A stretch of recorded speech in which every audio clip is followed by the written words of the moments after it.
Hello viewers, সবাইকে আমার test from home চ্যানেলে স্বাগত জানাচ্ছি। আজকে আমি তৈরি করব নুডলসের পাকোড়া। তার জন্য আমি এক প্যাকেট নুডলস নিয়েছি। নুডলস সিদ্ধ করে তার ভিতর আমি দিয়ে দিচ্ছি পেঁয়াজ কুচি, মরিচ কুচি, লবণ, হলুদ আর একটু মরিচের গুঁড়া, শুকনো মরিচের গুঁড়া দিচ্ছি। সাথে দিব একটু ময়দা। দিয়ে দেওয়ার পর আমি সবগুলো উপকরণ খুব সুন্দরভাবে মিশিয়ে নেব।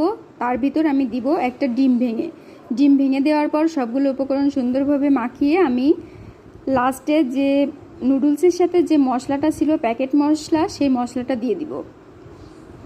আমি ফ্রাইং প্যানে তেল গরম করতে দিয়ে দিছিলাম। তেলটা গরম হওয়ার পর আমি একে একে সবগুলো পাকোড়া এইভাবে দিয়ে দিব।